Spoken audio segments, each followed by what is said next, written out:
I don't know about you, but when I hear the word trauma, I don't get really excited about talking about it. It's not one of those topics that I want to run towards. I don't think that in today's day and age, talking about trauma and talking about problems and talking about the challenges that we have is something that is cool, it's sexy, it's fun, and it's probably not something that we lean into a lot. But when we've dealt with trauma, whether it's trauma with a big T or trauma with a little t, we start to heal. Now, for those of you who have listened to the podcast for any period of time, you know that the premise of the podcast is to help you to become a more evolved human being. More specifically, it's about taking a look at your life, where you're currently at, where you have been, and then carefully curating and crafting a life that is more evolved than it was before, something that has improved. Now, my observation over the years is that I think a lot of people mean well. They strive, they try to improve. Not everybody. And I think you run into some of those people as you're driving on the road and you get cut off and they flip you off as they're rushing to Starbucks to get their pink drink to demand that it's made faster. Maybe those people aren't the type of people that are listening to the podcast. And we may have lost some of you just now as I said that. But I think that in general, there are people out there, yourself included, who are trying to improve themselves. And you've found along the way that there are some things, whether it's big T or little t trauma, that have happened in the past that you've had to address and deal with.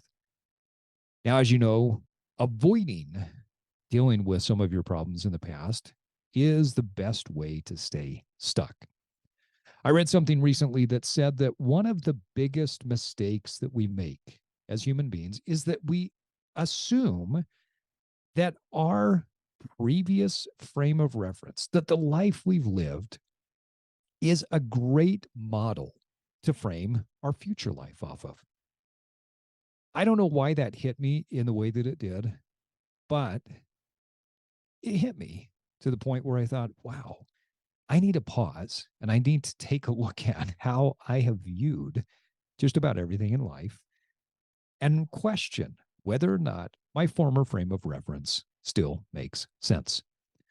Today, we're excited to be joined by a former guest and a good friend who's coming on to talk not only about trauma and how we work through and overcome trauma, whether it's with a big T or a little t, but we're going to talk about what it is that she's doing today, what her personal growth and evolution has looked like, all that and much more on today's episode of The Evolved Man. Welcome to The Evolved Man, where we are at war with the mediocrity of modern man.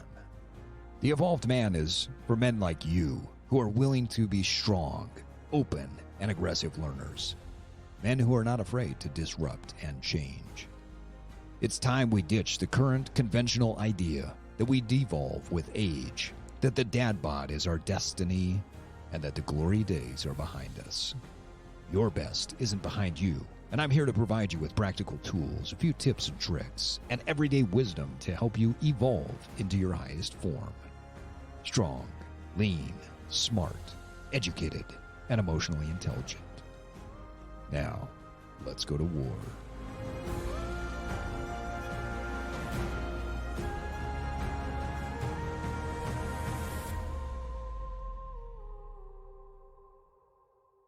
Welcome back to The Evolved Man, where we are at war with the mediocrity of modern man. Today's guest is a previous guest who you can find her first episode on The Evolved Man 15.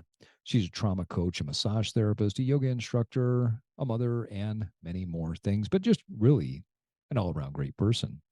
Kim Wells, welcome back. Thank you for having me, Steve. It is always such a pleasure to be with you, whether it's on the podcast or it's seeing you in person. I really am grateful for being here. I'm glad you could come into the studio. This is your first time in studio. Last time we had the podcast, we were remote, and it's your first time in studio. And I've got to say, you're the first person coming in studio that has sat across from me in a blanket. It was the first thing I requested. You're Needed a blanket for my lap. you got your comfy little blankie. Are you comfortable over I'm there? very comfortable. I know. Yes, the studio space is gorgeous, but there is something so special about being in person. And I think we were just coming off of some of the COVID stuff before. And so having the opportunity to be in person is such a blessing. Yeah. Yeah, you made it on episode 15, which is one of our early episode. I was joking with a friend the other day, Casey Ruff, who hosts the wildly successful Boundless Body Radio.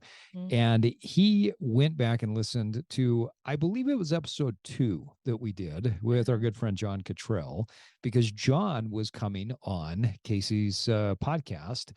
And he says, "Hey, have you listened to that podcast?" I said, "Man, I got to be honest. I wanted to leave some of those early podcasts way in the past and never listen to them again." He says, "We've come a long way, buddy." So you came in episode 15, and it was great to talk about some of the things that you were doing at the time. I believe at the time you were hosting something on your social media that was kind of like a mini podcast called Fabulous Female Fridays. Yeah. Life has grown and evolved since then. And today you're sitting here with one of my favorite blankets. It's the Pendleton fleece blanket. And I think I was telling you before. So Pendleton is a company that I've known ever since I was a little kid. They were, Yeah. great woolen mill type company. And there's a history there with Pendleton in my family. In fact, my dad, when he was younger, he always wanted a Pendleton shirt. Like that was the thing for you. It was what was the thing when you were Well, okay. When you asked me that question, it shot me back to being in high school, okay? which all I wanted was Abercrombie clothes. Oh, there you go. I wanted to walk into the dark store with the over fragrance, and I wanted to spend the $50 on this super cheap light t-shirt. It was so much money. So much money. I went into an Abercrombie. I can't remember the number of times. And here's what always blew me away with Abercrombie. Yeah. You're right. It was dark. Mm-hmm.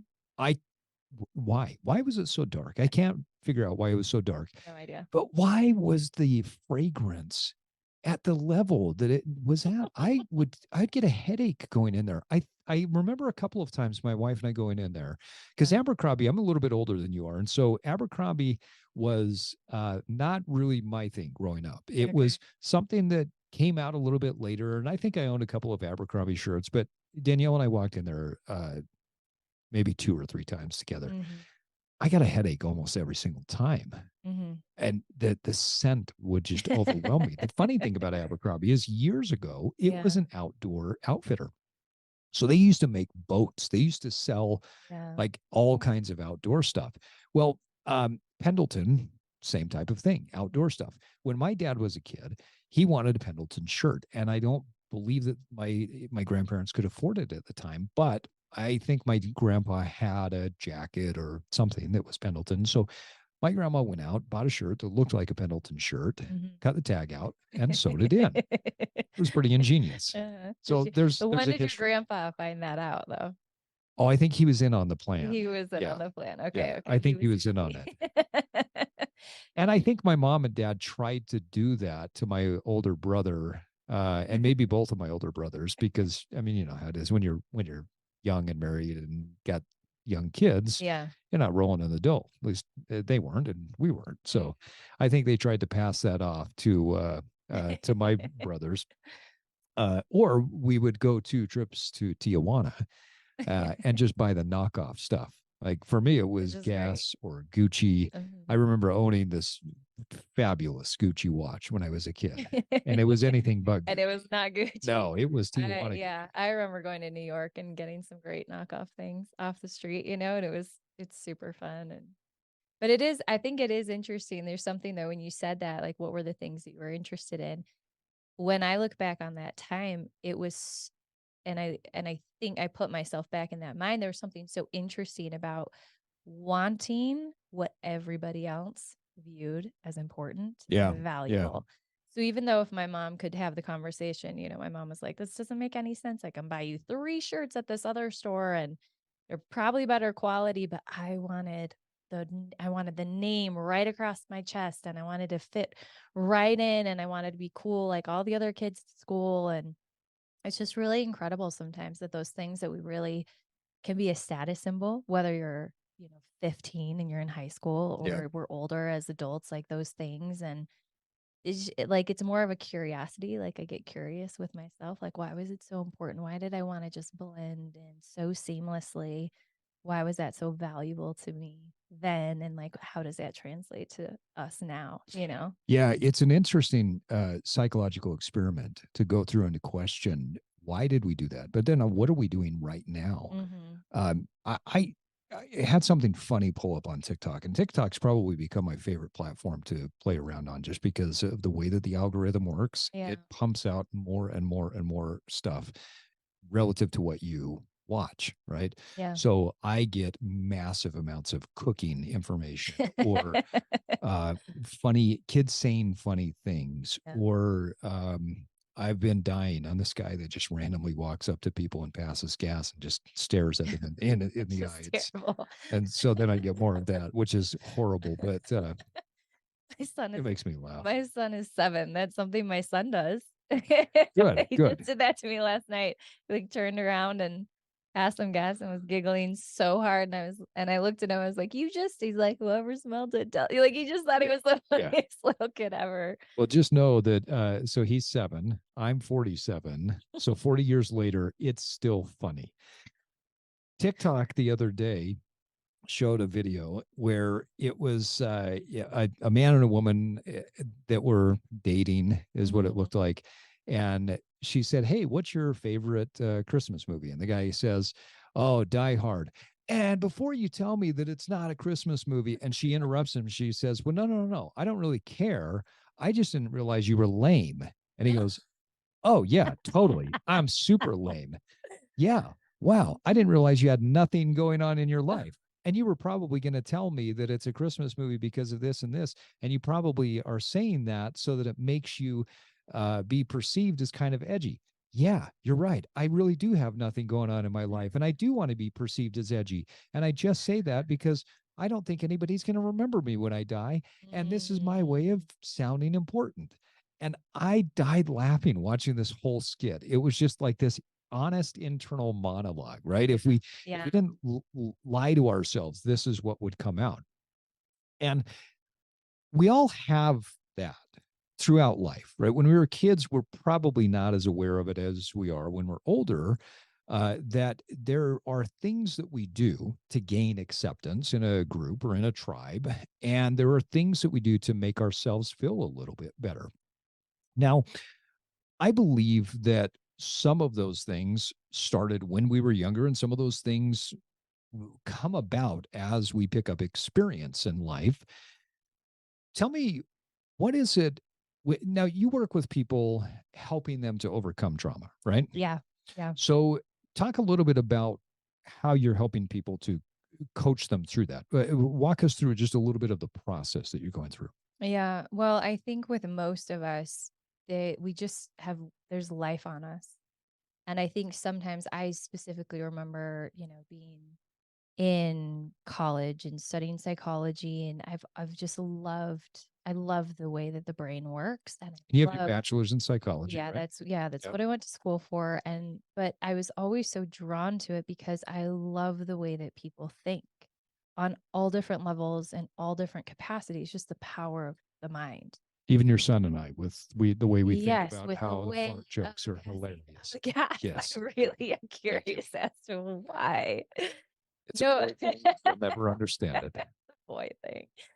Um, so I loved watching that. I loved understanding that in me. I loved having those conversations with people about their experience. And what I found was so interesting is that we there's so many things that we get stuck on in our life, all of us. And there's obviously the blaringly like big T things that you go through that everyone would look at and go, "Oh, yeah, that's a terrible thing to have experienced and that's so difficult." But what I get really curious about with people is not just what they've been through, but it's the beliefs that they've taken on because of what they went through. Mm. Because if we're just looking at our life experience from this place of, I experienced this and now I'm this way, now I struggle in this way, or I'm stuck in this way because this thing happened to me, then there's not a lot of movement because we've immediately passed over the weight of like, well, I went through childhood trauma, for example, and it's like, well, now I'm here. And it's like, well, we can't go back and, undo your childhood. So are you just stuck? And the answer is absolutely not. But if we can get curious about what were the things you started taking on, what were the beliefs you started taking on from a big T or a little t experience in your life, those are things that we can rework in the mind. We can soften what came from the experience that you went through. We can rewrite that a little bit. We can work on the way you perceive that, and we can help with the behaviors and things that are coming up now that tie all the way back to that thing. Again, big or small, sometimes it's the littler things actually that are even more difficult than the big things. But where I think we get really stuck is when we feel like this thing happened in my life and we create a whole story around it. And therefore, I'm never going to be in a healthy relationship, never can get in charge of my finances. It's just my family, like we've been in poverty. I'm always going to be in poverty. Or, I've got this gene set and I can never move the needle. I'm always going to be unhealthy. Or my dad's an addict, I'm an addict, and here, and we relinquish accountability in a way, but it also keeps this victimhood about us that keeps us stuck when our dreams are so big and the things on our heart are so big, and we're feeling this limitation or this wall, this upper limit problem. And what I love to sit with people is that ability to get curious, for us to trace back maybe where some of that locked in pretty deep. How long have you been telling yourself that story? And for people to realize that it is, in fact, a story. And if it's a story, they can start choosing different thoughts. And we go back to mindset and we work on healing from a mind, body, soul aspect so that they can start shifting in the future. It's not a life sentence, the things that we go through, and we can get through them. How important is the story that a person tells themselves? How important is that for their overall growth and progression? I feel like it's everything. I feel like it's literally everything. Because let's say you go through like a really difficult thing. You've been like, let's just use like childhood poverty, for example. Maybe you didn't have enough food on the table, or, there were just, those are things you were always conscious of. So now, whatever that byproduct is, if you can go back and rework maybe the stories you're telling yourself is there's never enough, or I have, like, if there's food in front of me, I need to eat it because I don't know where my next meal is coming from. And even if that's more of a subconscious dialogue, that can have some massive shifts in the way you show up and have a relationship with food. Um, and so if we can start to rewrite those things, if we can find something that we believe, you have to be able to believe the statement, right? I can't say like, oh, I'm just so glad I was starving for 10 years. But if you can say, wow, the things that I learned from that chapter in my life have made me stronger. The takeaways that I was able to do, the compassion I have for others is so deep. I can have an impact in this space. Then it becomes a worthwhile, it's not a wasted thing.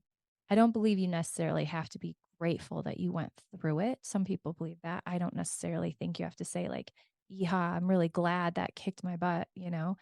But I do think we can find gratitude for some of the things because of how we learn to transform them, and be there for that process. So your mindset on what you've been through does greatly affect then what you went through. If you think my life was destroyed, like, and I'll never come back from that, how powerful is that words? Or if you thought I went through some difficulty, I know I can help people just like me. That's my superpower. I'm so happy. Like I can take all of this and see it in a different way because I viscerally experienced it. My goodness, that person is someone to be reckoned with. The experience itself hasn't changed, but the outlook on what you've done liberates you and opens up this whole realm of possibility instead of limiting you and breaking you. Mm. Given the fact that there are so many experts out there that talk about things like trauma from, big T to little t, trauma that everybody experiences, how important is self-reflection? I think self-reflection is really big. But I have the caveat that it's not for you to hold huge judgment over yourself, because shame and guilt can really limit you.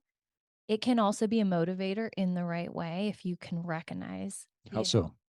well, I think if, for example, let's talk about an abuse cycle. Let's talk about an addiction cycle, for Okay. example, right? So, an addict, whether it's like alcohol or sex or whatever it is, someone that's, or food, even, but there's this, I'm going to have this extreme control over my life. I'm going to do it X, Y, and Z. They lay out the map of how it's going to be, and then they mess up. So there's this opportunity of like, okay, I ate the food, or I slept with the person, or whatever it is, I had the bottle of alcohol. Okay, we're in this moment now. We made this choice. Are we going to spiral and go into all the shame and guilt? I can't believe I hate myself. I'm not good enough. I'm never going to be good enough. I'm never going to conquer this. Just whoosh, right down the toilet. Or do you take a breath and go, okay, this was a step backwards. I want to take steps forward, and you take radical accountability for where you are. You set up the system that's going to support you, whether that's like your accountability partner, a program, a partner, like whoever, whatever it is that you are going to be honest with, that's also has the interest of helping you evolve past this moment. And then you set up the plan for moving forward, and you count your wins moving forward.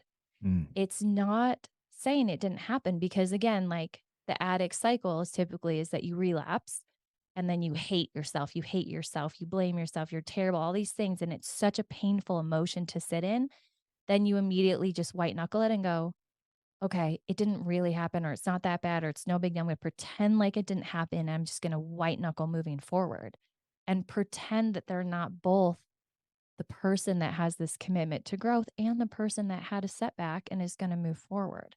And I think we have to hold space for ourselves. When I talk about grace, it's this opportunity to really show up and say, I I'm both of these things. I have the desire and the heart to move forward.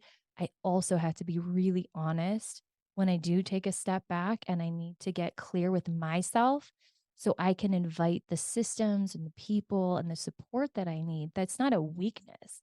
It's actually a massive strength. And having that community rally around you, things like AA or SA, or a therapist or a counselor or coach or somebody that's there saying, hey, this is an area you want to improve in. This is an area that I've also like conquered. I'm going to support and be there for you. They get it. Typically, they're people that have walked that same path, but they're going to help cheer you on so you don't get stuck. But you have to be able to look at it without spiraling. Hmm. There's when we talk about addicts, people who might be addicted to drugs, alcohol, sex, pornography, Yeah. I think that there's a line that's drawn there in some people's mind. They say that's not me. And yet, if you look statistically at America, there was a recent report that came out that said when you compare the average body fat percentage of an American to a pig, we are statistically fatter than pigs. Wow. It's shocking. And yet, we don't look at people and say, all right, statistically, we are fatter than pigs. And so you are a food addict. We, it's become so normal in our society to live in that way and to justify that way that we are blurring the lines of what's healthy and what's not healthy. And so I'd like to frame this next question in the form of health versus not health rather than addict versus addict. Given that most people wouldn't consider themselves an addict, but they might consider the nuanced expression of healthy versus not healthy, my observation is that people who are more healthy in their choices and in their decisions in life, they don't throw the baby out with the bathwater. And so if an overindulgence happens, or if they don't achieve a goal, or if something doesn't go to plan, the healthier versions don't throw the baby out with the bathwater and say, well, I had a couple of drinks, I might as well drink the whole bottle. Well, I had a little bit of sugar, and so I might as well go eat the dozen donuts. Whereas those that live in unhealthy habits, they tend to go and throw the baby out with the bathwater and go all the way. What's your perspective? Well, I totally agree with you. And I think it can be a difficult thing, especially if we consider ourselves in recovery of one thing or another, even if it's like Mm, television or, something where you're trying to have a healthier habit in your life, a better balance where you see something's not serving you. It can be really hard. I think our human psychology is one to throw the baby out with the bathwater because it tends to be an easier switch. The decision to stay in mindfulness is very intentional because we have probably millions of thoughts that go through our mind every day, most of which are on autopilot. We've curated these thought patterns over time. And sometimes we forget that we are the ones choosing them because we're just running this dialogue that's creating all these things in our life. And oftentimes we relinquish responsibility and say, yeah. oh, it's because of this, this, this. But in reality, it's like, it's probably how we're thinking and feeling about what we're going through that's then creating these actions and then results, right? So I think about it in all different ways and this is where like trauma can be super interesting because again, we might have our big T's, but what are our little T's? And this is what I find so interesting with some of my clients is like we'll be working in something and then all of a sudden they're like, I just had this epiphany and it came from this memory that as they're sharing it with me as a coach, it sounds very benign. But then when they're able to explain, I had this experience, this was my takeaway, and I started believing this about myself. I'll give you an example. This is a personal example, and this might sound so silly to you, but I have a very clear memory of I think I was about 10 years old, being in the family room of my house. And my mom had grown up playing poker with her friends as a kid. She was really good at shuffling cards. Mm, And I wanted to learn. I wanted to learn how to do it down and then like have the cards pop back up and have it be really cool. And I remember being little, like young, young grade school age, and shuffling the cards and totally messing it up and looking at my mother. And my mother, I don't even know the words that came out of her mouth. It was just something silly. She was laughing in her way, like with me, like this. I tried and silly, but my takeaway from the experience, the exchange that happened was I'm not good enough. oh, That was the interesting. literal voice that came into my head Interesting. as a child because I couldn't shuffle the cards properly. That was not, let me be very clear, that was not something my mother put on me. But I really wanted to do that well. I didn't do it well, but the takeaway was so severe. I'm not good enough. It wasn't even specifically about cards. It was, I am not good enough. I'm not worthy.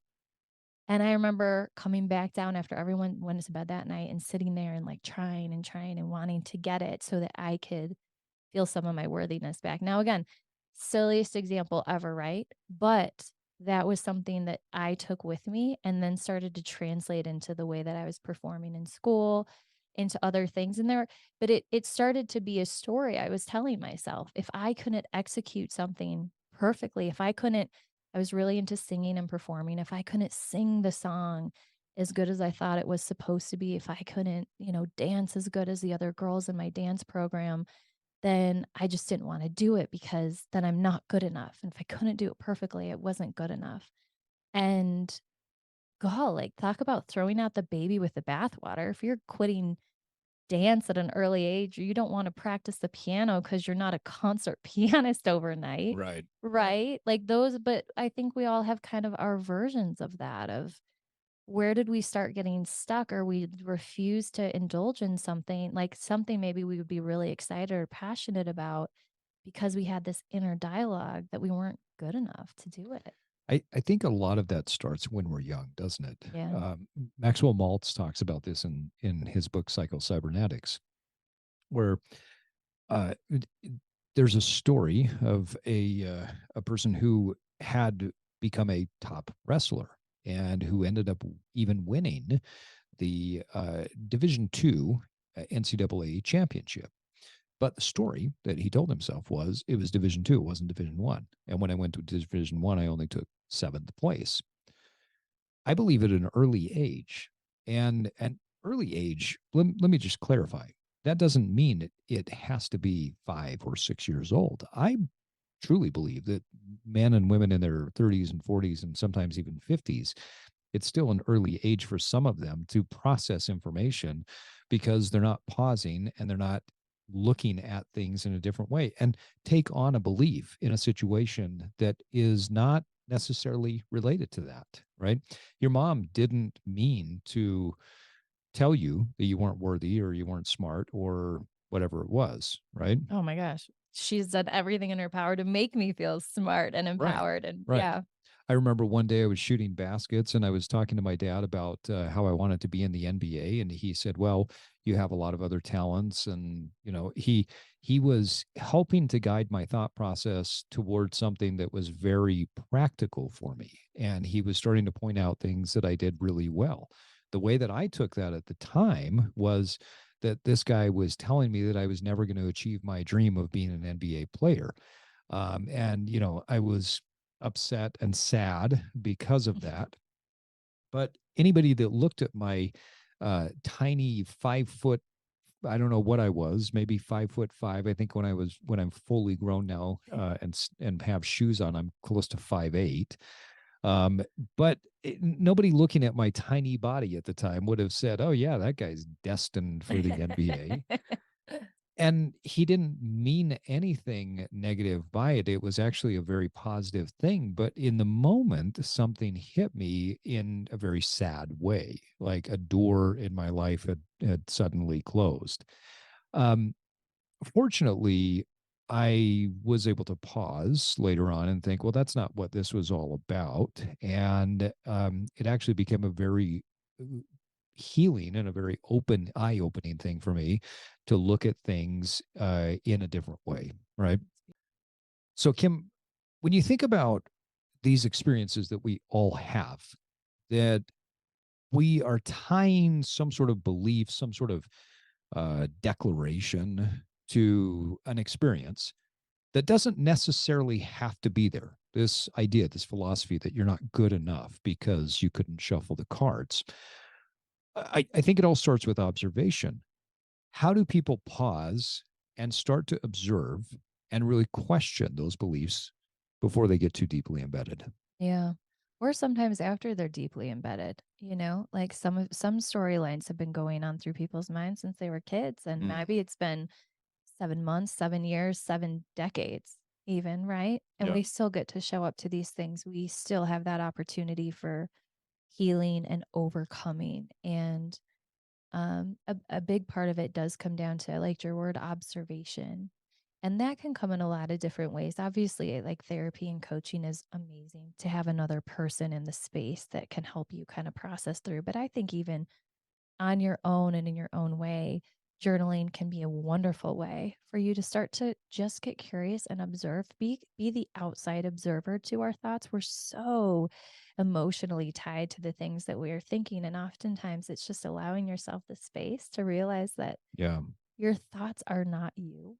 They're something totally separate. And so without judgment, if you can start to see maybe where some of that stuff is coming from. And sometimes it's the end result where you're saying, I keep repeating things. Things are showing up in my life that I am not happy with. And you can go, okay. Like, for example, with some of your clients, Steve, where it's like, I know you work on the mind, body, and soul, but specifically with the body, if people are coming to you saying, it's an easy thing to say, 50 pounds overweight. Yep. I want to address that. But the beautiful thing about what you offer people is you don't just sit there and it's not just a pound on the scale. You're saying, what got you there? what's the emotion? Like, what are the things behind the way that you're eating? You get curious with people and allow it to be a process where, yes, you're always teaching healthier habits. You're going to take them to the gym. They're going to learn the skills to get them there. But still, if there's not some vision of what's going on behind the scenes as certain things physically are showing up, and that's why even in my practice, we talk so much about mind, body, and soul because they really are united. And sometimes we're thinking our way into a new way of acting, and sometimes we act our way into a new way of thinking. But those indicators, both physically, emotionally, mentally, spiritually, that rise up in us, give us maybe the direction, the arrow to go, hey, maybe check this out. The other thing I tell people to do as they're getting curious and journaling and these things is go where the emotion is. If you and I can sit down and talk about, you can express something, hey, I went through this really difficult time. These are the things that I learned. This is where I'm at with it, this real vulnerable conversation, but the emotions aren't super heightened. That's probably a good indicator. I mean, of course, you could be stuffing, but there is something about like once you've really healed and worked through something, the power of the experience, the weight of it, the heaviness, the emotion of it does shift. And that's how you can kind of notice the healing taking place. But where we see really heightened emotions within ourselves, um, that's often a place where we go, oh, again, no judgment, but we go, there's a little bit more work to do here. I can show up to this space. How do you recommend people journal? You can do it in a couple different ways. You can do just what I'd call a thought download. Sometimes when you're like, I don't know why I'm feeling stuck, but I've got this stuff going on inside of me, just do a thought download. You can scribble it out, express it all out. Um, I also really like the practice of when you sit down to journal, having a couple different things. One, I like the idea of expressing gratitude because even when our life feels really heavy and we're dealing with really big things, there are always things in this moment to be grateful for. And it's not a Pollyanna approach, it's not a toxic positivity, so to speak, but there are things in this moment, even in the chaos, even in the storm, that I can be really grateful for. And those things help ground you into the present moment. And it also helps provide this hope, these things that things can look up, that things can get better. Because sometimes when we're so trapped in our own thoughts, we shut down and we can't see a way through it. And you and I were just having this conversation about like the suicide rates here in Utah, and especially amongst the men are so high. Mhm. And I can't help but think what a difference it would make if there was just a little bit of space in that mind when when it's spiraling, when it's feeling not good enough, when it's feeling like there's no hope, there's no everything, and we just like hone down. What if we could get out and go on a walk and get some fresh air in our lungs and look around and just take a couple minutes to say, okay, but like, what are the things that are going right? Maybe it's that you found an awesome program to help you through the things. Maybe it's your family. Maybe it's relationship. Maybe it's an opportunity at work. Like maybe it's just the fact that you can hear the birds chirping and the sun is out, and those things can ground you into, okay, there's hope. Like we can move forward, we can get past into a better moment if this one's feeling that heavy. In his book Psycho-Cybernetics, Dr. Maltz talks a lot about how we have a machine inside of us. Essentially, our subconscious mind is not. We are not the machine, and we are not a machine, but we have a machine inside of us that we can utilize.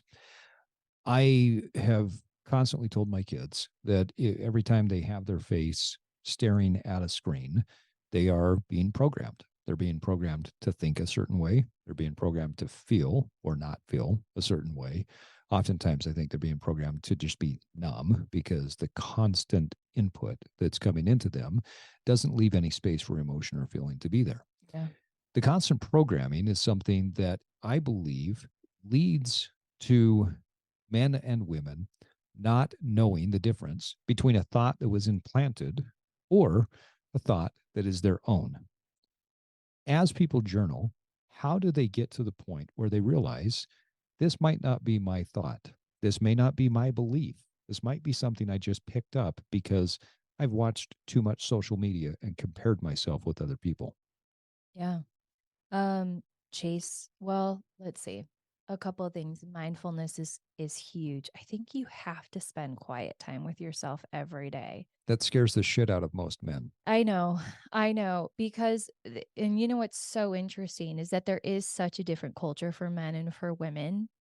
My female clients, for example, there's like a culture amongst women where they feel it's socially acceptable for us to gather at lunchtime, for us to have our little Marco Polo Yep. groups, for us to have our Facebook groups, like our church groups, our community groups where we can talk, where we share, where we hear each other's stories, where we hold space to talk about the kids and the life and the house and managing the jobs and all these things. And so even though, we still struggle and women have their own, very specific social norms that they're trying to fit into and very hard things. What I notice with my male clients is maybe their spouse is like somebody that they talk to, but it's it's less what I would say socially acceptable for them to be vulnerable with each other. They'll go out and do fun things, and when I mean, I still know a lot of men that find their people to be vulnerable with. I just want it to be more the norm and more what's just acceptable, encouraged and supported, where men are feeling so free to find those groups, and it's spaces where they can be imperfect, where they don't have to be the rock, and they can be honest with the hard things they're going through and the challenges that they're showing up to, and that they also get heard and supported so that it doesn't start splintering into this double life where they're showing one side of themselves on the forefront because that's who they have to be and it's where they're getting their self-worth and validation. It's wearing, driving the right car and putting their family in the right house and the right clothes and things, and just being this strength. But inside they're feeling so broken and they're struggling so deeply. So then all of their brokenness becomes a secret. And the secret is where the poison is, because if they can bring that to the surface, then they can get that support and even just that camaraderie. Like if you sit down with one of your guys and it's like, man, I'm doing X, Y, and Z and I'm balancing this and my family's going through this and I've shown up to this, and someone just holds space for you, is like, man, I love you, dude. Like, so sorry you're going through that. How can I support you? It's like, are you kidding me? Like they don't have to change one thing in your life, but them being willing to show up and like, I see you, I get you, I can relate to parts of that. I'm here for you. That that shifts. Yeah, I have a theory, and the theory is when you look at we've talked about, and we talk about suicide on the podcast because it's such a massive, massive killer in America, and especially where we live in Utah. Um, I look at the way that men kill themselves more often than not, and it's they shoot themselves um, and shoot themselves through the head. And my theory is that, as you just discussed, this idea that all of these thoughts are in the head and we don't know what to do with them. We don't know how to reconcile them. We can't necessarily express them in ways that might be healthy and productive. And so I've got to get them out of my head somehow. Right. And the only way to do that is to blow my brains out. And so it's a way of getting the thoughts out of the head. Social norms. We talked about this at the beginning with Abercrombie and Pendleton, and men and women both have social norms. Men will adopt a bro type mentality, just like women adopt the Stanley Cup and go around and wear the Lululemon and they Sure. match up with each other, right? We do it in different ways. It's fascinating to me, especially in our current society, that men connecting um, in ways that are other than just this overtly masculine way, it's not viewed as normal or acceptable. I remember years ago, I had a young man that was working for me, and he was very smart. I don't even know what his IQ was, but he had mentioned to me, he goes, "Yeah, I'm really good at counting cards, and I like to gamble." And so we took a trip to I don't know what's a place. Wendover? Wendover. Yes, thank you. As like Vegas? We took a trip to Wendover one night because I was curious to see. Like, I'm not a gambler. I don't play cards. I don't like the idea of losing my money, and I thought, hey, this would be kind of fun to go watch you do your thing. Yeah. So he and I drive out to Wendover. We go to one of the casinos there, and I just sat back and watched in awe as he went through his whole system and walked away with a few $100s. We went from one level of the casino to another. We go into the elevator, and some people come into the elevator. They kind of looked us up and down. And then as they were walking out, they made an extremely derogatory type comment about the fact that they thought that we were gay. And not just like, hey, there's a couple of gay guys, but it was like, I can't even remember what they said, but I thought, okay, well, there's some strange homophobia happening right there, first and foremost. But the derogatory nature of that, and the fact that two heterosexual males could be there and just have a friendship, and we could be there for the my curiosity of saying, "Wow, I want to watch you do your thing," like that's pretty cool. Yeah. Um, that I don't know, that surprised me. I guess I was shocked by that experience, that two men could experience something like that. And the outside view from these people was that this friendship was something that was negative or derogatory in their mind. Given that social norm that men are not supposed to be uh, open, right? We use the word vulnerable, which I think for men it gets weaponized a little bit too much. I think it's a great terminology for women. I think it gets weaponized a little too much in the masculine space. I think that men need to be open.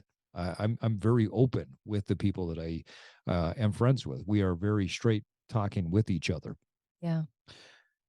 Given the social norms, how do men open up those conversations when they're having a difficult time with someone else? I find with men, it's more about having the one or two.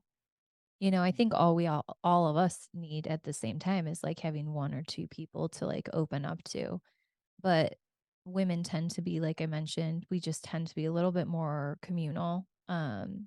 The way we socialize is broader. And I think for men, it's cultivating relationships with one or two other men that are working, that value the same things, your values align, and that you're encouraging in the same way. Because just like with women, our words, our actions, our behaviors are very um they can be just as toxic. You can get into relationships with people and all you do is say the negative or go down your own spiral. It's this comparison thing or whatever. But I think when you can create a safe space and have that place to be vulnerable and even setting that intention and setting that example with how you're showing up to that, it can be incredibly powerful and serving for you. So I would say for someone that's in that space, look at people that you do admire, that you're admiring how they're showing up, and whether it's someone that you want more, that's kind of more of a mentorship, even like someone you really admire with business and in their relationships and the way they're showing up to things. There are definitely people in my life that I do that with that are, above me. They're typically older than me. They've had a little bit more life experience, and I really admire the way that they're showing up to their challenges and maybe some of the things that I'm currently working on. I see the way that they've managed or overcome an obstacle in a certain way. And I go, "Oh, I want to learn from you." So I would say whether you're a man or a woman, it's finding people and communities that do bring those things out, that there is an accountability, that they're not just your yes people that are going to hype you up, and they're not the people that aren't going to call you out on your bad behavior, because all of us have those behaviors and personalities and things inside of us. They always say, like, you have two wolves inside of you. Which one wins? Well, it's the one that you feed. so much of us are influenced by the people that we choose to surround ourselves with and the people. So if you're having someone that's just enabling bad behavior, that's taking you away from being the best and the highest version of yourself, those aren't your people. And I would challenge you to perhaps choose someone else that you feel that you can be honest with, that you're still, speaking your truth and where you're at and things you're working on, but they're going to encourage you. They're going to love you. They're going to support you, but they're not going to coddle you and they're not going to excuse poor behavior. They're going to really call and encourage you to be the best version of yourself. So community is big. So we go back to mindfulness, right? Finding a way to get the thoughts out on paper, recognizing maybe where your thoughts are going, figure out community, try to, whether it's in therapy, it could be, a mentorship, it can be a men's group, a women's group, but that the values that are instilled in those places are ones that are meant to uplift and encourage and help you progress on your path. Be very intentional about plugging into some of those spaces. And then we can tap into some of these other things. And one of them is, of course, the body. And that's like, I know that's a very important thing for the way that you coach and mentor and work with people. It's a very big part of what I do with people. And what I recognized is that when I was finishing up school, I had the great privilege of working with a woman I admired. She come and spoke to my program and I fell in love with her. And I loved the way that she talked about things. She, claimed that she could really shift things in people so much quicker because she embodied these like mind, body, soul practices. So I was like, oh, I'm interested. Started working with her and interned with her. And I remember showing up with her one time and she had said, we're gonna okay, like this is our Fridays, we're gonna work on your stuff. And at the time I was like, I was so interested in the big T's and what people had been through. And I myself at the time didn't have anything that I would consider a big T. And I just was like, oh, I don't need, I don't need that. I'm good. Like I haven't been Mhm. through any of these huge, terrible things. And she was like, Kim, everybody needs this. And that's, when you said at the beginning, we hear this word trauma and we're so, oh, I don't qualify for trauma. I haven't been through terrible, terrible things, It's like, no, we all have these traumas inside of us and things that we can work on. And we immediately dove into some things with myself but I fell in love with the ability that our bodies have, first of all, to hold on to trauma, like to create trauma. And someone explained it really well to me one time when I was studying it was trauma in the body and in the mind occur when we go we're instilled, we've been given these things through evolution, this fight, flight, freeze, fawn mechanism to get out of bad situations. Where trauma starts to be created is often when we go through an experience that we feel like our physical body should have gotten us out of. Mm. It should have kept us safe. Again, we can use big T or little t. But when we tried to implement something that we feel like should have saved us, like the the lion running after the gazelle, like it's what kicks in, that adrenaline that kicks in that gets us away, and then we're free of the things we've been through. Well, what happens when we go through a trauma and instead of having the ability to physically run away, our body freezes because it decides in that split second that to survive what we're about to go through, we're going to have to like hold tight and maybe check out, maybe dissociate, maybe do all these things. But the bottom line is we leave an experience and think, my physical body didn't save me from that. And we start having this internal dialogue that we are not safe in our own minds, in our own bodies, and our own thoughts, and our own spirits, all of those things. And we start almost having this like autoimmune response to ourselves. And it might not even be conscious. There's this subconscious of like, I'm not safe. And it's easy to point fingers. This person hurt me. I went through this thing, but ultimately we're taking from it like, I am not safe. How do we rewrite that? How do we come back to ourselves and start feeling safe in our own bodies? You see this a lot when people put on weight after a trauma or they shut down, they stop going out, they start, there's so many byproducts, but it usually has to do with our physical bodies and our physical bodies start to hold on to our trauma. So the cool thing is that if our bodies were able to, in a way of self preserving and taking care of us, we're created these pockets of trauma, then it also is our bodies that get to be our healers and get to be our greatest messengers and teachers as we work through it. So, yeah, kind of incorporating that. How does a person determine the difference between recognizing trauma, big or little t, and being a victim? Mm. I think when you stop blaming and you start taking radical accountability for moving forward. What does that look like? Um, this is such a great question. It's actually a very personal one. I remember going through my divorce. I had been working with the therapist that I have that I love her to pieces. She has walked by me through so many things. But she was somebody I knew previously, and then I had gone through this thing, and I had gone through my marriage, and there was a lot of really difficult things that I experienced in that marriage. And I remember working with her afterwards, after the divorce had finalized, and we were still, working through some of the things that were up for me. And again, this is a woman that loves me. She's been my therapist for so long. She's such a great figure in my life. I admire her so much. And I remember her saying to me, "Well, are you done being a victim?" And I was like, it's one of those moments I speak about often because for me, I was so mad at her because she was somebody that actually knew everything that I had been through. And I was like, I am a victim. Mhm. These things did happen to me and these really hurt. And she was like, as long as your power is outside of you, then you have no power to shift your life. It's all dependent on someone else's choices, accountability, the way they treat you, any of those things. But the power is outside of you. She's like, you got to bring the power back into you. And how you work through and shift through that is such a personal journey, but it comes from saying you got to bring the power back.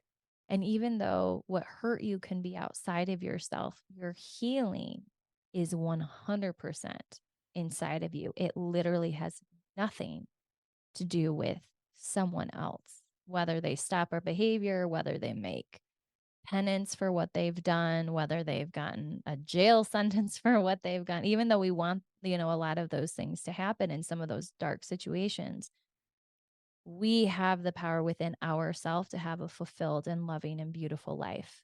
Now, how, like you mentioned, how do we do that? How do we bring our accountability back into us? And that's this big whole process. And we can dive into that for sure. But what's the difference when someone is talking about something and recognizing the trauma or the experience or even just a limiting belief or some sort of upper limit problem? What's the difference between that and someone who's living in victimhood? Yeah. Well, I think both of them have the first step the same because it's recognizing what it is. So where you got stuck or where you got hurt, and both of us could say, "Oh, this thing happened to me in childhood." So, okay, that's a great step. So then we go, "So what?" Mm-hmm. So what? Okay.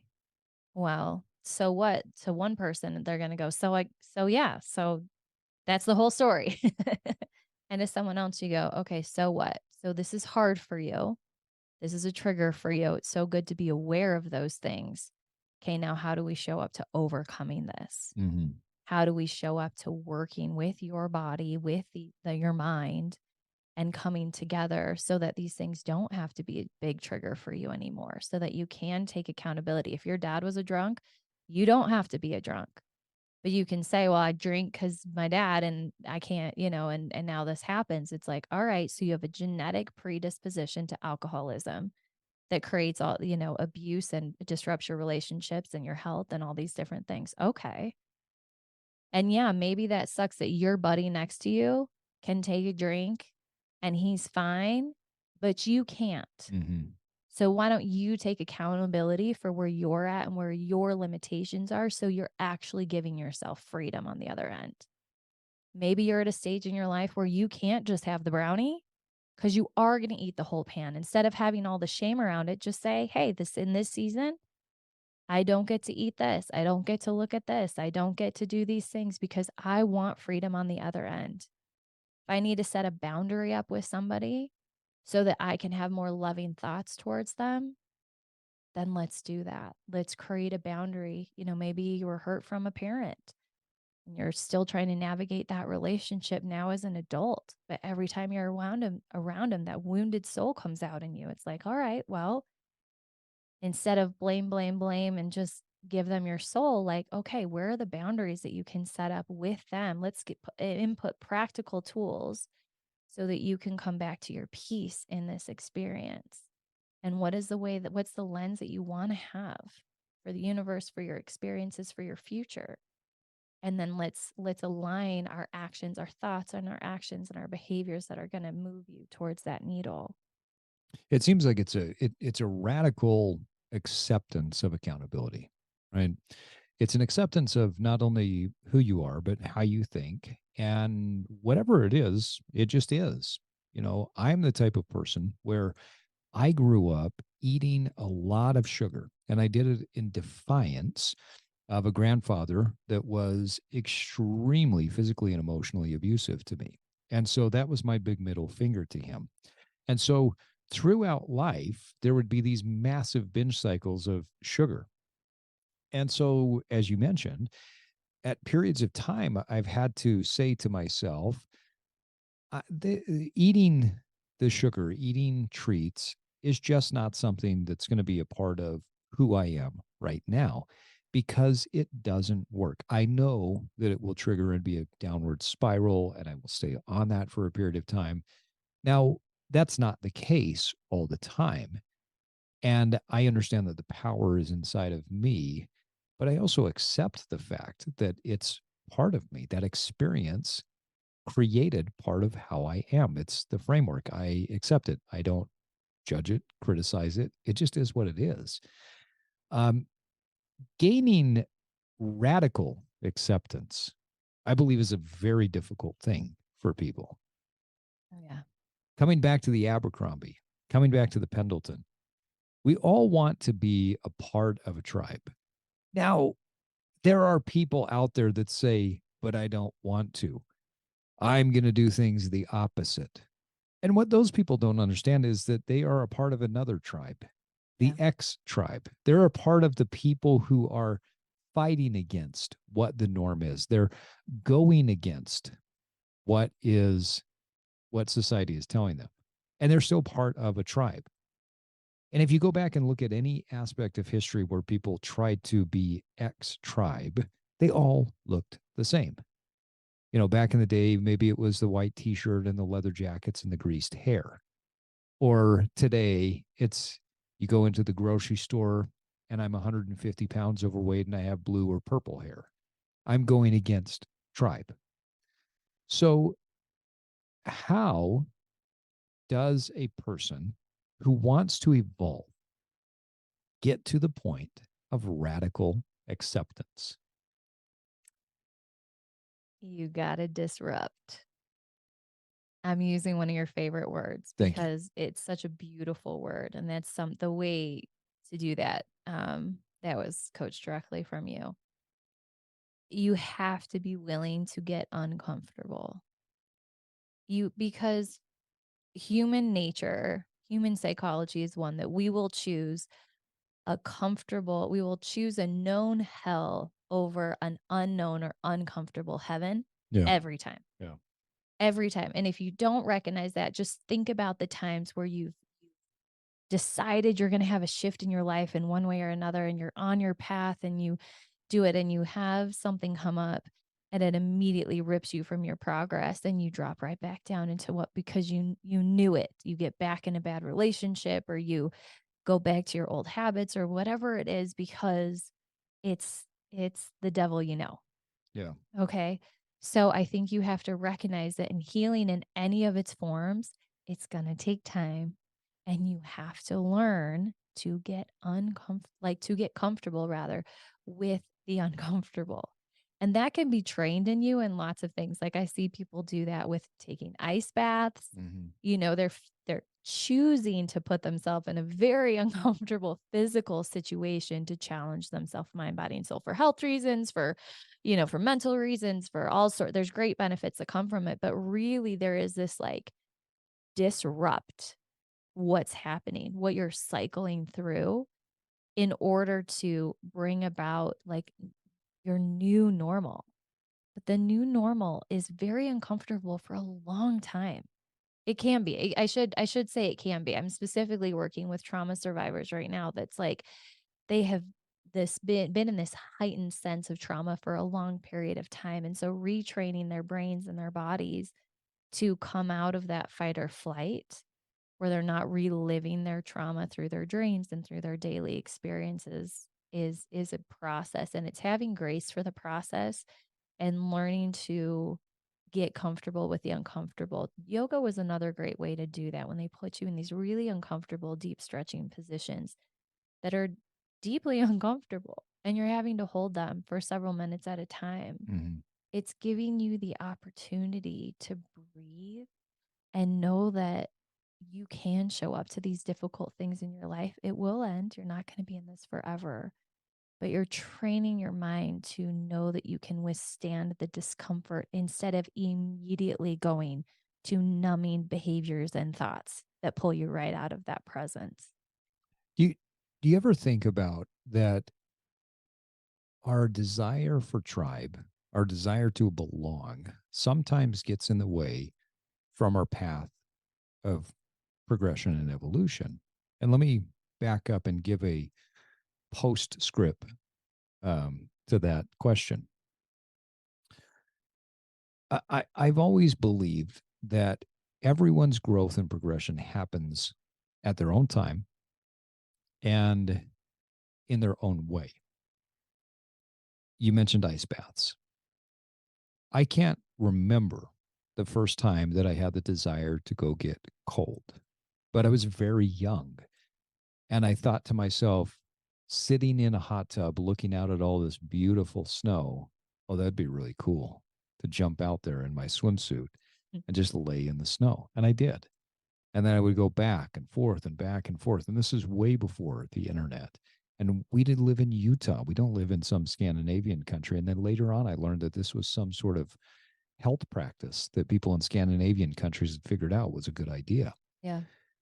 I remember one of the first few times that someone looked at me and told me that I was crazy for wanting to go jump in the lake in the middle of the winter time. But I'd been doing this for a period of time, just intuitively. And then all of a sudden, Wim Hof becomes famous. And now everybody is buying an ice bath. And now I don't even want to take or admit to taking cold baths because it's in vogue.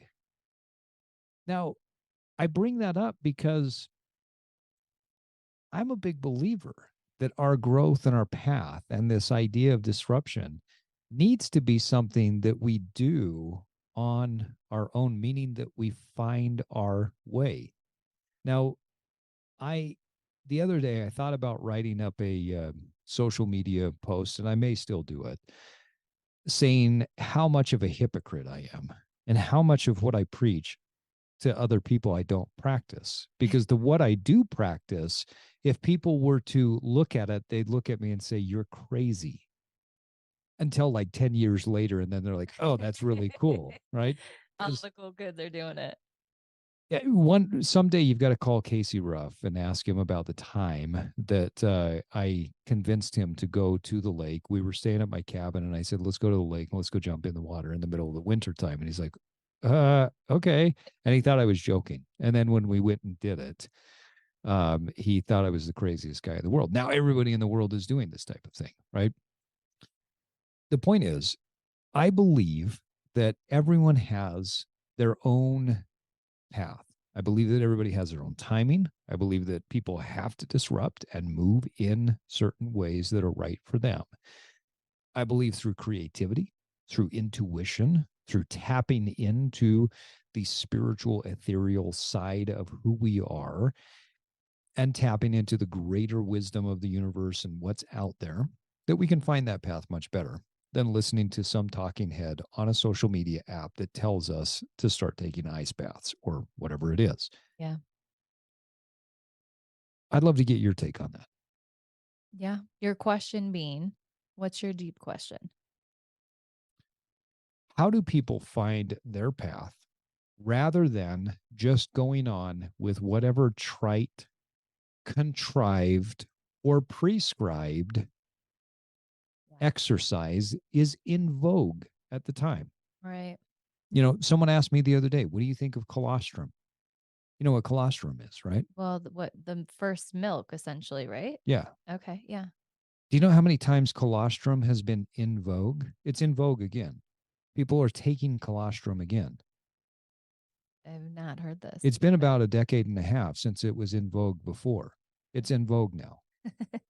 So people are taking it. Yeah. Now it's better than collagen, is what people are saying. That was the same shit they said 15 years ago. And then they couldn't sell any more of it and they stopped selling it and it wasn't in vogue. So my question is, how do people find their path rather than just going on with what is in vogue? I think the cool thing is that when things are quote unquote cool or accessible to us, then we do get to try things on. Like for example, Well, I like the way you said that. I was working at Lifetime Fitness when I got first introduced to yoga. And part of it was that relationships that I had at the club were people teaching. And so I was like, sure, I'll come to your class. Or, yeah, like I want to come see what this is all about. And it introduced me to something. You were a massage therapist I at was the a time. massage therapist. Yes, still do a lot of massage therapy work for the body healing. But I got introduced to something because it was a trendy thing at the club that I was a part of. Yeah, right. But I fell in love with it so deeply and personally because it was part of there was so much healing that happened. It was so great physically, but I'll be honest, I've always been called to physical activity when I connect to the spirit, like when I feel Mhm. like my spirit is being connected with in that Right, space. And that's what right. yoga was for me. And all of a sudden I was, like I had these gorgeous arms I was ridiculously proud of. And I took a teacher training and I got to then teach. And I had this deep love affair with it, but it started because it was a rather trendy and I had friends that were doing it. So I don't think for me personally, I don't think there's anything wrong with the introduction of all sorts of new things because somebody that we hear of, whether it's someone you're in a relationship with or not, like if it's on a magazine or it's a friend or it's somebody, they get to introduce you to something. This is where I feel like we all have to be careful.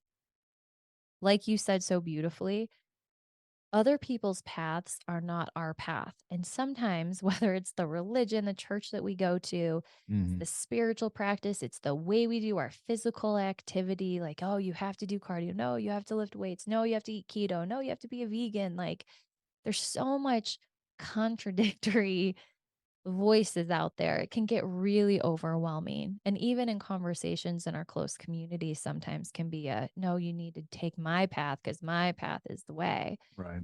I think what becomes really beautiful, and it's something that gets taught in Buddhism, which is we are a path, we are not the path. And when we can have a humility where I can say, like, hey, yoga is really powerful for me because these are my takeaways. And you and I can have that conversation and you can go, wow, like that's amazing. You said X, Y, and Z. You feel peace. You feel strong in your body. You feel this sense of accomplishment. You feel invigorated. You have positive thoughts. I get that when I go lift really heavy. And yeah, maybe there's some overlap. You get to introduce some of your stuff to me and vice Right. versa. Right. But what we're connecting on is both of us are in intentional progression in our mind, our body, and our soul. I'm sharing with you something that works really beautifully for me, but I'm speaking about it from my own personal experience versus I'm proselyting you on it. Or I'm telling you this is the one way that you can be healthy is if you eat this way or you do this thing. And we can have very different experiences. Like Kate, we love Casey Ruff so much, and he has this very like carnivore diet that he preaches about, that he believes he's embodied it so beautifully. He's done all this incredible research on, and he teaches and educates people in this space. Well, my body personally feels so much better when I eat a really plant based. meal. Casey and I are in deep respect and love for each other, but my body experiences things differently Mm. for whatever reason. But that can also be like religiously and spiritually, where it's like, hey, I feel so grounded in this one church or in this one religion or this one set of beliefs, and you're teaching other people about it, or you're saying this is the one way, but that doesn't work for somebody else, and then you're having this conflict, or that person feels so much guilt and shame because they're not fitting in a box they've just been told is the right box. But it's like, but I don't feel, you're saying you choose these things because it makes you feel peace and it brings you closer to yourself and to your purpose and your family and all these things. And but I don't feel that on your path. And it's having grace for each other to be like, okay, but then what is your, what are the things that help you in being that friend and that support to finding those things? But when you ask, like, how do you find it personally? I think you just really trust yourself, know that you're a work in progress, reserve the right to change your mind. Something might work for you for a season of your life and it might be different the next season. But checking in and coming back to what are those, when I talk to clients, sorry, I'm rambling, Steve, but when I talk to clients and say, like, what are the things you're looking for? What do you want to feel? I'm always hearing, I want to feel more peace in my life. Mm. I want to feel more love. I want to feel worthy to just be me. I can't tell you. Those are like the universal themes that come up.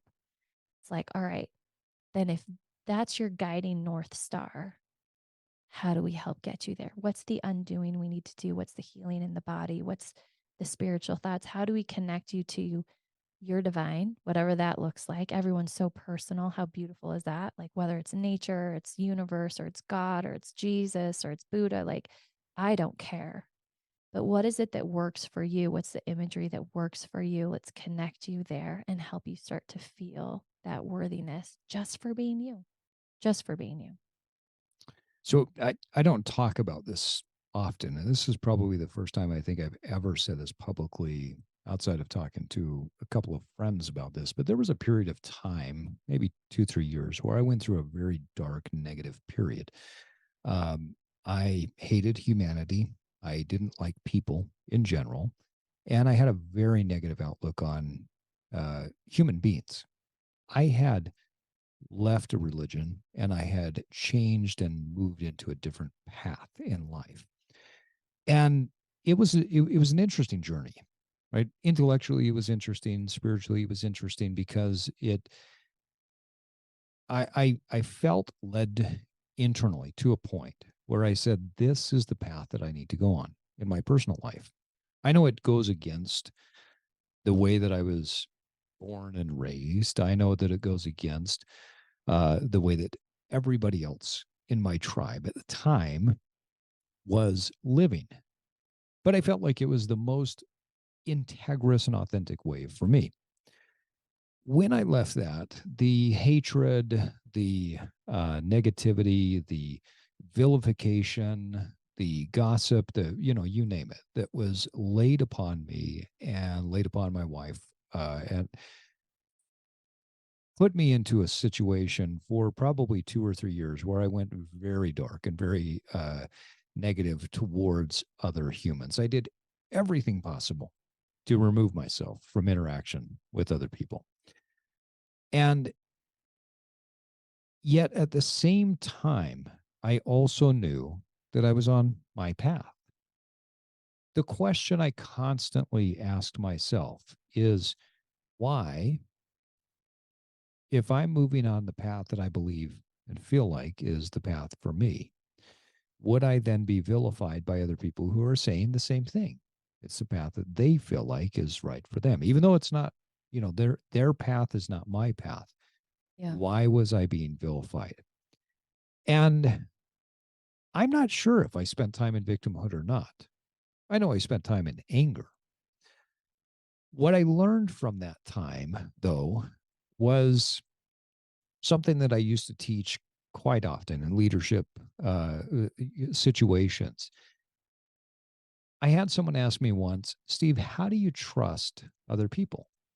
And I said, well, I don't know that I necessarily trust other people, but I trust what I can trust, meaning that I know the nature of human beings. I know the nature of people. So I know what I can trust. I also know my nature. I know what I can trust inside of myself. And I can predict with relative accuracy what I'm going to do, and I can predict with relative accuracy what someone else is going to do. As I went along that path and I paused and I observed, one of the most beautiful things about that very dark and challenging time of my life, which I hope to never go through again. I mean, I'm not a part of anything that I think I'm going to leave that anybody will be, looking at me later on and saying, oh, you left that again. So I don't think I'm going to experience that again. But one of the things that I learned from that experience was that as soon as you disrupt, as soon as you go into a different path, you have now diverged.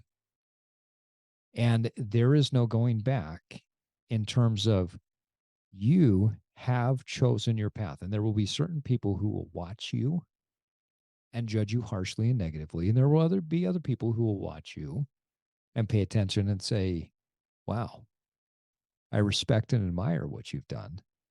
And then 99.99999% of the people won't even give a shit, right? Yeah. How do people who have grown up with a certain belief system, with a certain religion, with a certain perspective, choose their path, even if, or especially if, it goes against what their early training was? It's a big disruption. It's a big disruption. There's actually a lot of, you mentioned that there's pain involved. I think that sometimes when you're so embedded in a specific belief system or thought system, religiously or otherwise, when you shift out of that, it can literally feel like you're pulling your skin off your body. Like that can be the level of pain. Or death. I've Yeah. heard many people describe when they say they leave a religion or they move away from a marriage or they whatever it is, they feel like a part of them is dying. In Yeah. fact, I had someone Yeah. tell me this recently, called me up for advice. How do you do this? How do you deal with this? I've left this religion and I feel like a part of me has died. How do I do this? Oh my gosh, Steve, I relate to that so hard. There was a time not too long ago where it felt like I remember someone asking me a question and I was shifting, to some of my spiritual beliefs. And at the same time, I was shifting out of a marriage. And I remember saying to this individual, I they had asked a question like something about where I was attending service on Sunday, and I was now attending at a different place and that was interesting. And then they were like, and what's your last name right now? And I was like, I'm in transition. Like it felt like all these identifying markers. I was when Interesting. you're used to being a spouse and like we give ourselves these titles. I'm a spouse, I'm a mom, I go to this church, I Yeah. do this thing. Yeah. And then all of a sudden that's disrupted and we get attached to it in all sorts of ways. Like I'm an athlete, and then your health shifts, or you get an injury, or I have this profession and then you get fired from that job and that's Mm, not who you are mm, anymore. Like I feel like we do that on so many different levels and I think everyone can relate to this. Um but especially like you mentioned, especially when it's a choice, when you're choosing out of something because it no longer is aligning with you. The interesting thing about other people is as they express their concerns, we have to recognize they're coming from their perspective. That's right. just as deep and passionate as yours as you're shifting, but they also represent a tiny voice in your own head. Because whenever you disrupt and you pull yourself out of a situation, the things they are saying to you are often the things you have said to yourself. You've questioned yourself, you've judged yourself on, if they're saying, hey, you're disappointing the family, you're like, you have felt that you are disappointing your family. They're saying it and you're taking it as truth because that is a voice inside of you that you have listened to, that you are dealing with, that you're trying to process. And all of a sudden, if they said something to you that not an ounce of you believed, no big deal. No Right. big deal. They'd be like, you're this. And you're like, well, I'm not. So it's no big deal. But when they say something it's like pricking you, because it's a fear you've already had, it's an insecurity, it's a pain that you're still carrying. It does really hurt, and especially when you lose out or you perceive losing out on relationship because you no longer are part of the club you were a part of before. You've lost family in a divorce, you've lost community within a religion, you've lost, income and status with a job. Like, these are real difficult things as they shift. And so I would just encourage you, there's a lot of really good self-care. Come back to your why. What is it that's having you move in this specific direction? Sometimes overcoming family poverty, you know, is really difficult for people because all of a sudden their family's saying, "Oh, you think you're too good for us now? Yeah. You're so smart. You're going to college. None of us needed to go to college. Oh, you have your own house. Like, this is ridiculous. We're fine. You don't think we're good enough for you, And you create the conflict within those family of origins when you do things a little bit differently or when you disavow things that you were raised up on. And so I think it comes the stronger we feel in ourselves, taking the time to really know your why. Why are you shifting in this direction? What is important for you as an individual, for your family, for the contribution that you're doing? What is it about this? And come back to that over and over and over again. It's going to help you stay and feel safe in progressing towards the things that are heavy on your heart and your why. And it also enables you to have empathy and compassion for people that, again, like maybe they don't have to be on their same path, like honoring that they're on their own path and figuring out their own things, having compassion and grace for them. And at the same time saying, hey, you don't get to speak to me this way. This is my path and I love you, or I love these, this situation, but this is how I'm honoring and really wrapping yourself in that boundary and that healthiness so you can have that compassion and good thoughts towards other people even when you're feeling hurt or victimized by them. It appears from my perspective that we have become a very dichotomistic, um, black and white, good or bad, one way or the other society. Yeah, very The polarized. art of nuance is seemingly lost, especially in America. And it might be in other places. I just know where we live. Living a nuanced life, living a life where we're not living in this complete right or wrong, black or white, is one of the most emotionally intelligent things that we can do. It's one of the most healing things we can do. Understanding that everything we're discussing today is not an on and off switch. It's a dial, it's a knob that allows you to turn things up a little bit at a time or turn other things down a little bit at a time. Said. Well said. How do people who have dealt with traumatic experiences return to a nuanced approach in life? I It starts with self-acceptance and self-love. That's some of the very first things I start addressing with people. And we focus in But if on, I've done something, let's say that I've experienced, so let's say okay. that I've experienced some dramatic trauma, Okay. right? Or some something that is very very traumatic, and I carry guilt, I carry shame. That's a tough thing to say. Just accept it, right? It's Yes. easy to say, but it's hard to do. How do people get to that point so that they can accept? Yeah, you're so right. It does not happen overnight at all. And I don't mean to oversimplify that. There's a great health coach that I follow. And one of the things she talks about is it's not just addressing or taking out the bad in your diet, but she likes to focus on infusing yourself with the good every day. There's still going to be the bad, you still have that cake every once in a while, that piece of pizza, but how you filled yourself up from the start of the day is what gives you that sustaining power. Yeah. So I want to apply that here. If we can start to implement daily habits and routines that uplift you, that support you and sustain you and give you strength and peace in your life. Yes, the weeds always grow faster than the flowers. We know that in nature. We know that in our own hearts and minds. So, what does that mean? That means that we show up for ourselves at the beginning of our day. It starts with the habits and the routines, and it starts with simple things. Mm. It starts with nurturing mind, body, soul. So maybe that's getting up, it's having that big, tall glass of water. Maybe it's making sure your breakfast is the healthy, your healthy, very intentional meal. It's making sure you do a gratitude walk. It can be 5 minutes. It's going outside and expressing gratitude for things you truly can be grateful for.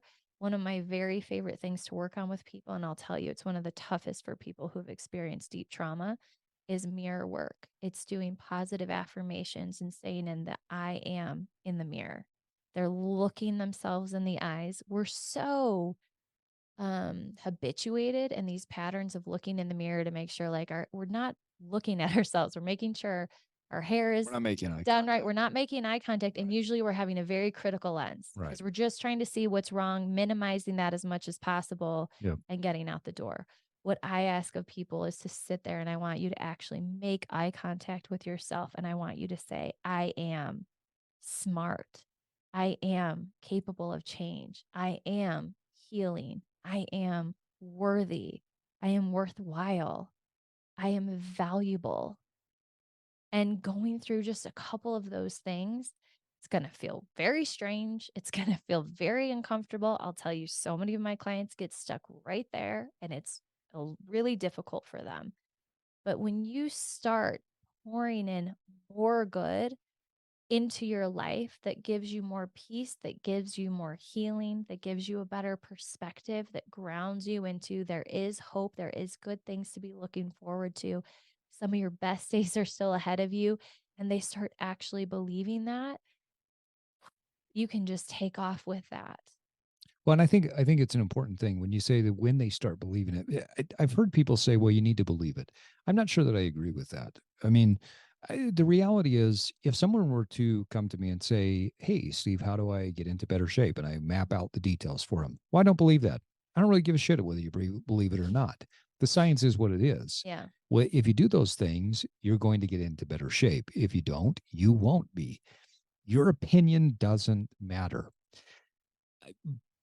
Piggybacking on that, I want to get your perspective on my what I call a very morbid, uh, Give it to me. very content, very happy state that I tend to live in. But it is very morbid. Okay. I don't know how much more life I have left in me. I'm 47 years old, and as I look at my parents and my in-laws, and they're coming into the sunset of their lives. And I think to myself, okay, maybe do I have 80 years in me? Do I have 90? Do I have 100? I don't know what that looks like. But if I'm at 100, then I'm 3 years away from middle age, right? So then I die. Well, when I die, what happens? There might be a few people that would show up to a funeral, right? If you look at the grander population of the world, most of them would not even know I'm dead because they don't even know I'm alive. When I'm dead, there are a few people that might show up to my funeral. Some people won't show up to my funeral because they don't care. Some people may have other obligations. They may be traveling. Something else may be there, right?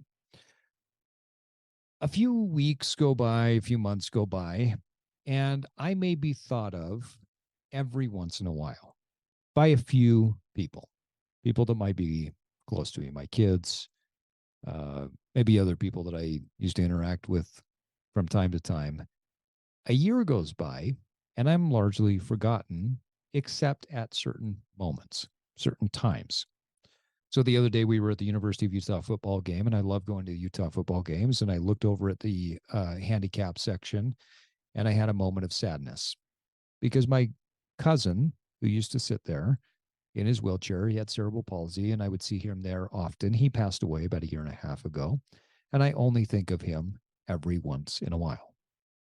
That's the reality. I loved him dearly. I learned so much from him throughout our life that we shared together. but I still only think of him every once in a while. You fast forward 50 years, the house that I owned, the cars that I drove, the clothes that I wore are either gone or owned by someone else. And 100 years later, no one knows who the hell I was. Now, that is a wonderful thought to me. It's extremely morbid. I get it. But what it tells me is that everything that I do in life, if I do it from the state of being integrous with what I want, what I believe, what I want to be known for inside of myself, pulls all of the external away and just takes me back to the one thing that I have at the end of the day. And it's looking in my own eyes. It's looking and saying, do I like that person? Am I content with that person? Am I happy with that person? Sometimes the answer is no. Sometimes the answer is yes. But at the end of the day, if nobody's going to remember me in 100 years, then why the hell would I worry about most of the stuff that I worry about? Because most people are not even thinking about me. Tell me your perspective. I love that. I love so much about what you said. I actually don't think it's morbid. I actually think it's beautiful because then it does help you return to you. And it's, well, if this is what we're here for, then okay, what is the purpose of life? And I think especially with, you know, our external beliefs about what happens after we die and if there's something there or not, or all these things are, yeah, they're interesting things to talk about. But what we do know for sure is being here now and being integrous with yourself. And one of the things that I love so much is when we live in authenticity. And some people use that word and they're like, I'm authentic and I'm doing this. I'm like, okay, but I think authenticity in the way that I like to view it is when we're coming from our highest self.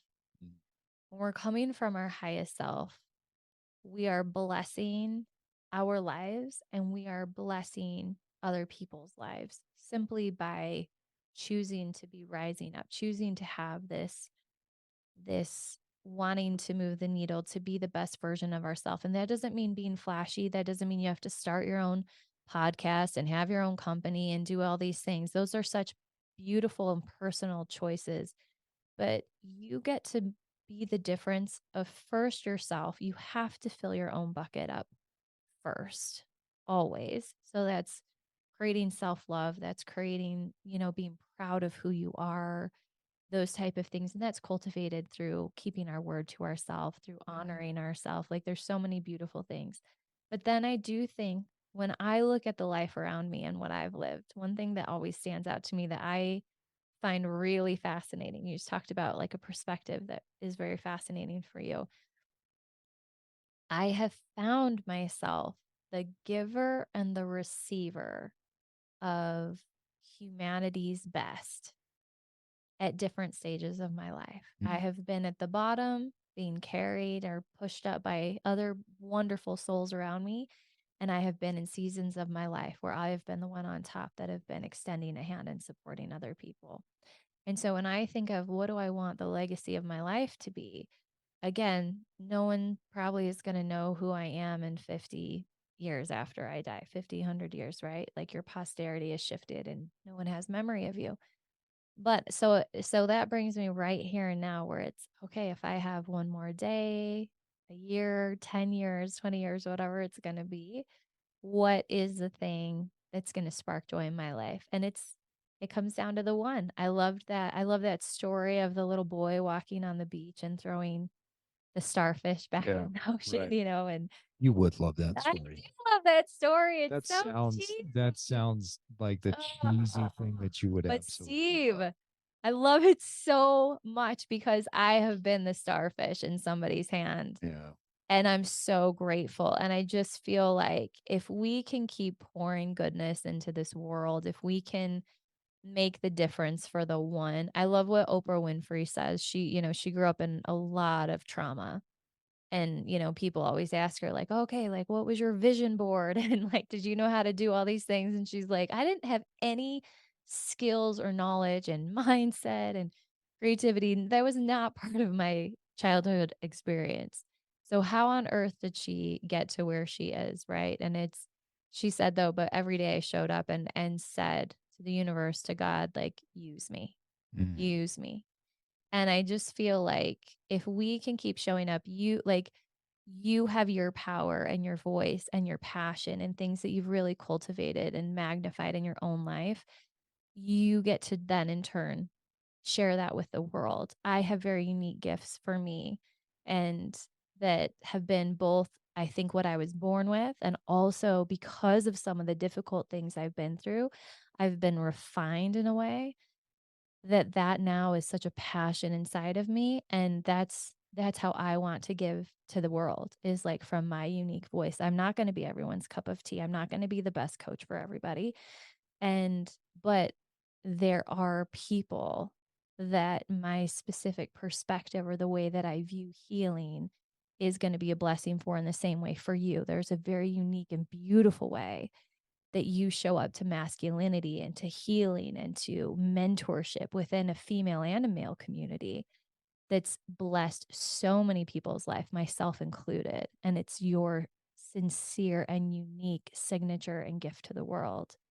And you're showing up from that place. And I feel like that's what it's all about. Like, how do we make ourselves proud, our families proud, especially our children's proud of the people that we're being? And that's showing up to do the work. Men and women, I think, respond to coaching connection in different ways. And one of the things that you referenced earlier was that women tend to be more tribal in nature. Men tend to be more of the lone wolf and figure their stuff out on their own Yeah. or one on one with someone else. I know as we talked earlier before the podcast, you had mentioned that you are going to be opening up a group for people that are working through some of the trauma, working through some of their challenges. Talk a little bit about that. Yeah, I think, Steve, I really appreciate the one on one approach, and I have found so much value on that. And some people really connect with that, whether it's just coaching, or I do these coaching bodywork sessions that, where we address where people are at and what they're going through, and then we help work it through their bodies, things that physically feel locked up inside of them. But what I've noticed is that there is this place where people want to share. They want to have their stories heard. It's part of why I did that Fabulous Female Friday, a couple years ago. Those mini podcasts was, I'm so invested in people's stories, and I feel like part of our human experiences is us being able to share. So I have a 12-week program, and I've created it in a group setting. We're going to start in January, go through 12 weeks, and it's going to be weekly sessions, 2 sessions a week together in this pod, so to speak. And it's, one session a week is our education. We're working through a specific theme of the week that people are studying, and we're learning in our own time and then showing up. And then we're having a Q&A session. And that's where people get to come and they get to express themselves. They get to talk about where they are feeling stuck or what maybe their wins have been that week. And it's this really beautiful, safe space, this vulnerable space where people are able to come and bring all of them and feel that support and that community as they're doing their own individual work. So that's how I get to implement the group aspect for the people that it speaks to and calls to. And it will be for men and women, and all are invited and welcomed. But that's the approach, is knowing that your story is valuable and what you've been through matters. And also you have a whole group of people that are cheering for you and championing you and wanting to be there for you as you commit to this progression and this healing journey that you're on.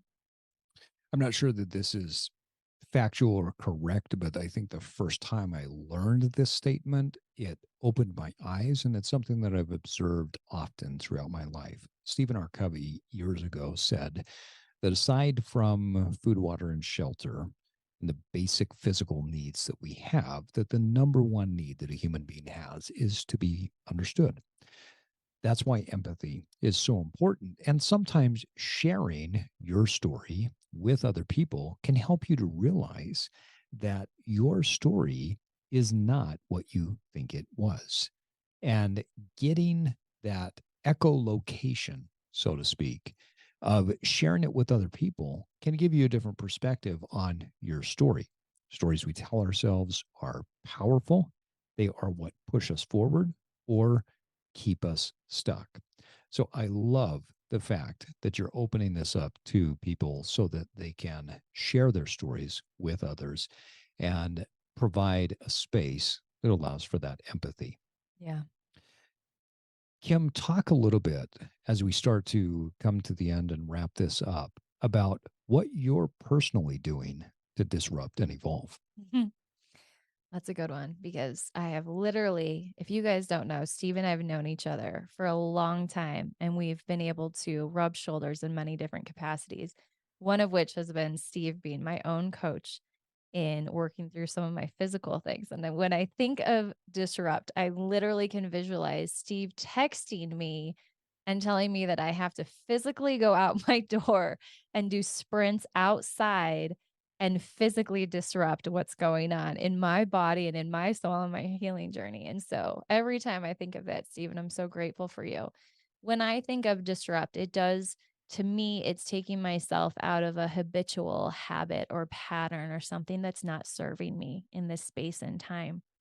It's pumping fresh blood and oxygen into my mind and into my body. And so like we had talked about, there is a whole mind, body, soul connection. So how are we disrupting?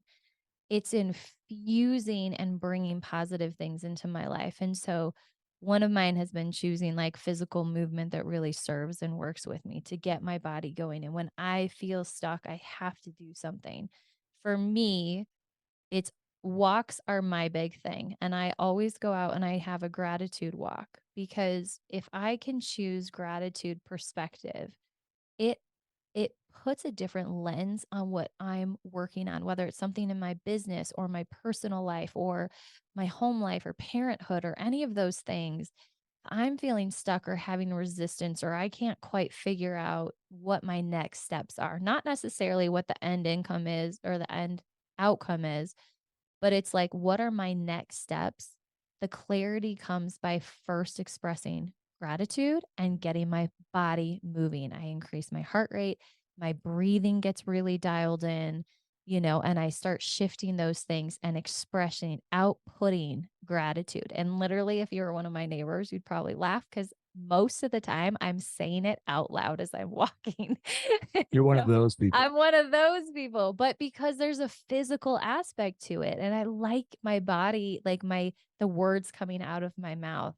And again, it just grounds me. And then if I can go in and then discuss or journal or write down the things that I'm wanting to move the needle on, like what my goals are, and kind of come back to my why for different things. And then I end it. And this part I got from another coach I worked with, where she, at the very end of kind of her process, she says, what are my, oh God, now I want to say it just perfectly, but it's inspired actions. What are my next actions? What are my next steps? And then I can move forward on the I things like and the that. goals that I have because I feel like there's these two schools of thoughts. There's the put it on a vision board and you manifest it into coming, and it's all the universe is, all these things, which I love. I'm such a hippie and I love all that stuff. And then there's the get out and work it. If you want Yeah, bigger muscles, you're lifting the weights every day. it's more But of my style. yeah, which is definitely more your style. I see so much beauty in the marriage of both those concepts because I do think there are things we do have to work through and like process. And check in our intention. I do think the power of intention is huge.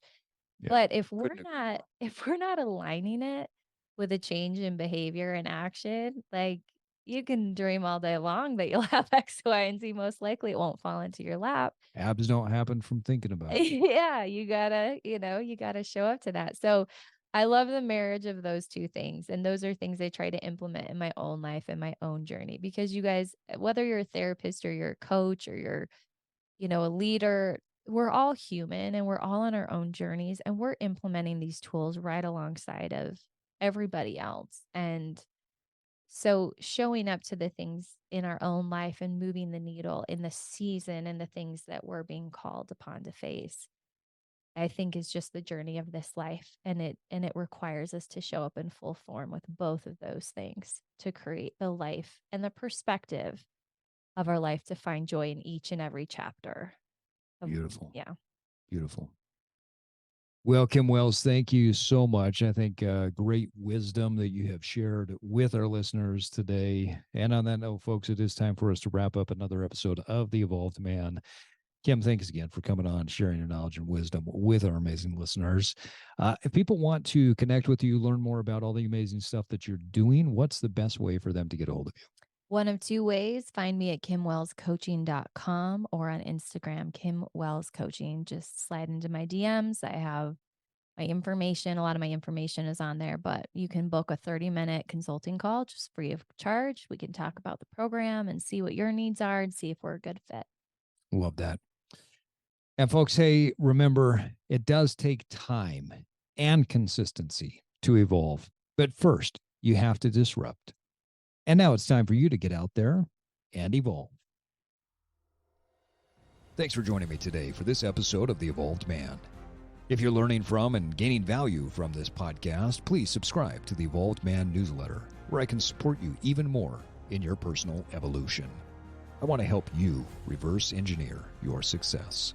The Evolved Man newsletter is like getting a free coaching session to keep you moving forward on your path of personal success.